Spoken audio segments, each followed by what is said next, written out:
This is the Marine Intelligence Weekly, Issue 26. Walkthrough. Data is now fuel, hydrogen goes mainstream. The GFI levy is 5 months from adoption. UK ETS is live from this week. And your engine room data is now the primary evidence trail for financial exposure your company cannot afford to ignore. I'm Nixon Antony, second engineer with Maersk, and this is the Issue 26 walkthrough. Let's go. Section 1, 5 points in 60 seconds. 1. Lloyd's Register issued the world's first type approval certificate for a 100% hydrogen-fueled marine engine. The engine is by BeHydro. The 17th of June 2026. Hydrogen is now class approved, not a concept. 2. MEPC 85 runs the 30th of November to the 3rd of December 2026. The GFI-based levy under the IMO Net-Zero Framework is targeted for adoption. The fuel procurement decisions you make today determine your compliance exposure in 2027 and beyond. 3. UK ETS is live from the 1st of July 2026. Every fuel record, BDN and noon report for UK-related voyages from this week carries direct financial exposure. Data quality is the compliance test. 4.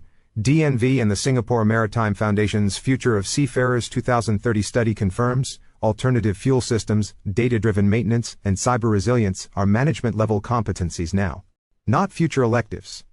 5. DGS Circular No. 31 of 2026 orders a most urgent security posture for the Persian Gulf, Strait of Hormuz, and Gulf of Oman. MT Settebello suffered 3 fatalities. All RPSL agencies are advised to restrict deployment to these waters until further notice. Section 2, Feature Article. MEPC 85 is 5 months away. What December 2026 will actually decide. December 2026 is not a horizon, it is a deadline. The mechanism under discussion is a Greenhouse Gas Fuel Intensity Standard, GFI, supported by a levy on vessels that exceed the permitted intensity threshold. If adopted, it will be the first time a price has been placed directly on maritime carbon emissions at the international level. GFI measures fuel choices, not just emissions. The bunkering decision is now also the compliance decision. What that means in practice, the fuel you choose at bunkering directly affects GFI compliance, not just CII. Methane slip on LNG vessels counts against GFI. Combustion optimization and engine tuning are compliance inputs, not just performance parameters. And SEEMP Part 3 will need to reflect GFI monitoring obligations after December. CII reminder. This runs in parallel and is not affected by NZF timing. A D rating for 3 consecutive years, or an E in any single year, triggers a mandatory SEEMP corrective action plan under MARPOL Annex 6, Regulation 28. Management action. Begin tracking GFI relevant data now. The reporting infrastructure should be in place before the levy is live, not after. Section 3, Regulatory Watch. Developments from June 2026 not covered in Issue 25. UK ETS, in force the 1st of July 2026. 3 common data quality failures from EU ETS implementation experience. Failure 1, fuel split errors. Consumption not separated between UK-covered, EU-covered and non-covered legs. A noon report that aggregates across leg types is not compliant. Failure 2, meter versus BDN reconciliation. The reported figure must be the verified reconciled quantity, not the meter reading used as a substitute. Failure 3, methane and N2O omissions. UK ETS covers CO2, methane and nitrous oxide. LNG vessels reporting only carbon dioxide are non-compliant. The first surrender deadline is the 30th of April 2028. Financial exposure from data errors accumulates now, not at surrender. DGS Circular No. 31 of 2026, Gulf Security Mandate, most urgent. Issued the 13th of June by the Directorate General of Shipping, India. 3 vessels with Indian crew were involved in serious incidents, MT Marivex, MV Jalvir, and MT Settebello, the last with 3 fatalities. All RPSL agencies are formally advised to restrict deployment to these waters. Emergency crew changes require documented seafarer consent. Masters transiting, enforce maximum security protocols, maintain 2004/7 day communication, and log all measures in the official log. Section 4, AI in Maritime. 3 developments, all distinct from Issue 25 coverage. DNV's Autonomous Ships Class Notation Framework now covers remotely operated ships with a defined safety assurance path. And DNV's cyber guidance is explicit. AI tools connected to OT systems or remote support links must be treated as part of the vessel's cyber perimeter.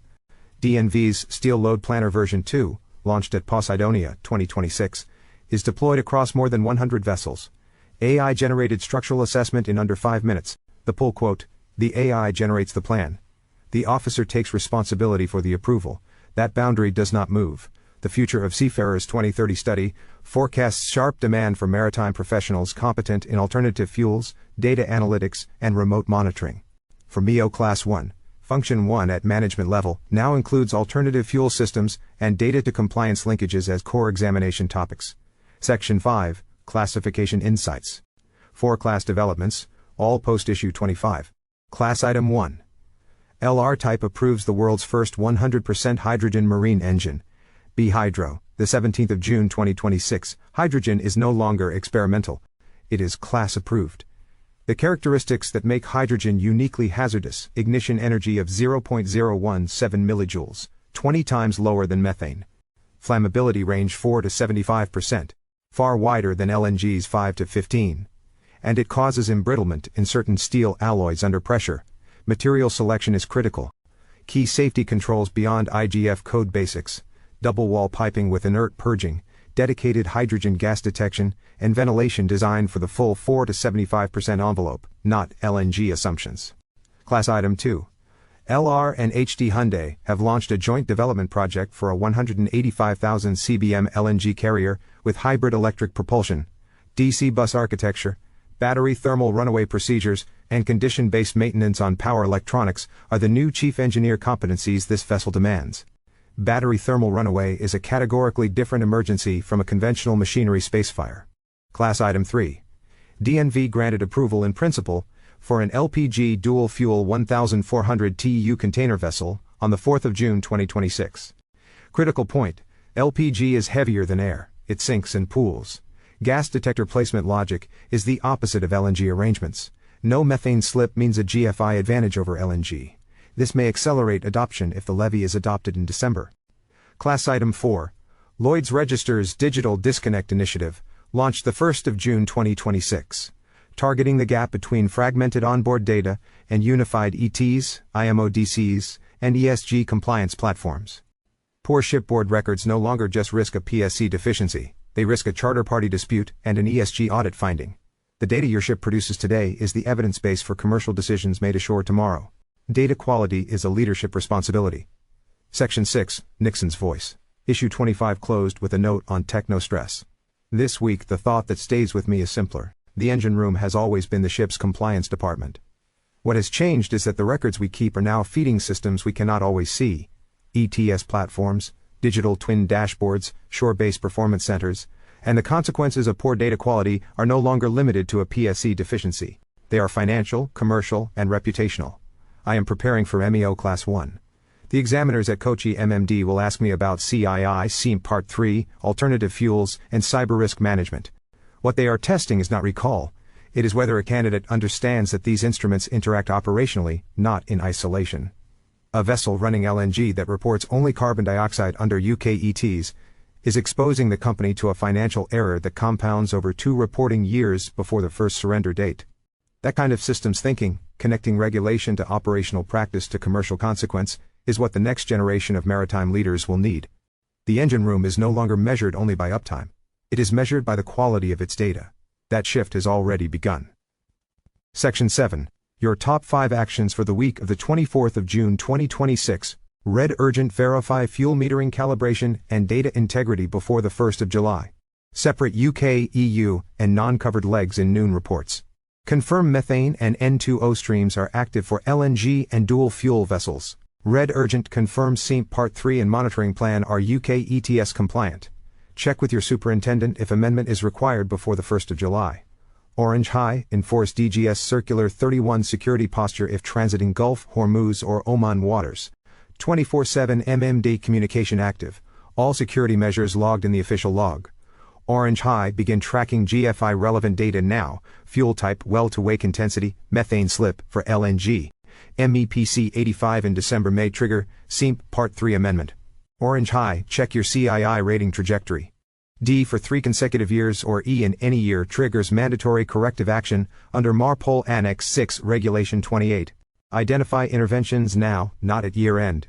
Issue 27 is out the 1st of July. UK ETS Day 1. What the first reports reveal.